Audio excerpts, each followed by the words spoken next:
دوایەوەی دەنگۆی ئەوە بڵاوبوویەوە کە نەخۆشخانەی هیوا لە شاری سلێمانی دەدرێتە کەرتی تایبەت و لامە و دووە توشبوونی شێرپەنجە دەبێت لەسەر ئەرکی خۆیان نەخۆشیەکەیان چارەسەر بکەن. هەڵمەتێکی گەورەی ناڕەزایی لە تۆڕە کۆمەڵایەتەکان سەری هەڵدا و ڕۆڵی کەناڵی پەیامیش لەو دۆسیەدا بەرز دەنرخێنرێت.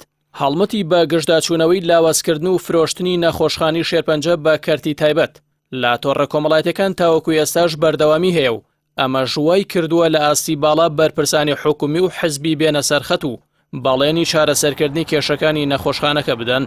لە نێو تۆڕە کۆمەڵایەتیەکانەوە هەڵمەتی گەڕانەوەی هیوا بۆ نەخۆشخانەی هیوا ڕاگەیاندراوە و پاڵپەش بە چەند بەڵگەیەک باز لاوە دەکرا نەخۆشخانەکە لاواز کراوە و هەوڵی فرۆشتنی بە کەرتی تایبەت دەدرێت. فشاری تۆڕە کۆمەڵایەتیەکان وای کرد حکوومەت بێتە سەرخەت و وەزارەتی تەندروستی هەرێم ڕایگەیاند کێشە و پێداویستەکانی نەخۆشخانەی هیوا وەکو خەرجکردنی بودجەی بەدەلعایادە و هاوسەنگی دابەشکردن لەسەر بنەمای یەکسانی و پابندبوون باڕێنمایەکانی چاکسازی و هەموارکرا و چارەسەر دەکرێت.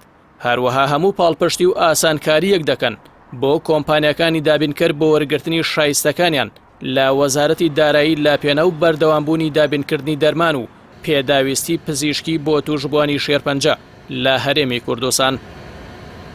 هاوکات پارێزگاری سلێمانی سەردانی نەخۆشخانەی هیوای کرد و پاڵپشتی خۆی بۆ نەخۆشانی شێرپەنجە و نەخۆشخانەکە دووپات کردەوە. لاهورجەنگی هاوسەرۆکی یەکێتی و چەند بەرپرسێکی حیزبی دیکەش بە هەمان شێوە سەردانی نەخۆشخانەی هیوایان کرد. چاودێران جاخت لەوە دەکەنەوە کە بەشێکی کێشە تەندروستیەکانی هەرێم پزیشکان و بەرپرسانی تەندروستی لێی بەرپرسیارن لەبەرەوەی بەردەوام هەوڵی لاوازکردنی نەخۆشخانە حکومیەکان دەدرێت و لە بەرامبەردا نەخۆشخانە ئەهلی و تایبەتەکان گرنگیان پێدراوە. با جۆرێک لە دوای پرۆسەی ئازادی عێراقەوە تەنها نەخۆشخانەیەکی حکومی لە سلێمانی دروست کراوە، بەڵام زیاتر لە 23 نەخۆشخانەی گەورە و دەیان و سەدان سەنتەر و کۆمەڵگە و کلینیکی پزیشکی تایبەت دروست کراون کە هەمویان بە پارەیەکی زۆر چارەسەری کێشە تەندروستیەکانی هاوڵاتیان دەکەن و بارگرانی زۆری بۆ سەرشانی خەڵک دروست کردووە. کەناڵی ئەسمانی پەیام لەگەڵ دروستبوونی ناڕەزاییەکان بەردەوام لەگەڵ کارمەندانی نەخۆشخانەی هیوا و کەسوکاری توشبوانی شێرپەنجەدا بووە و چەندین راپۆرت و بەدواداچوون و هەواڵی لەسەر کەیسی نەخۆشخانەی هیوا کردووە و ئەوەش جێگەی ڕەزامەندی و دەستخۆشی خەڵک و کەسوکاری توشبوانی شێرپەنجە بووە.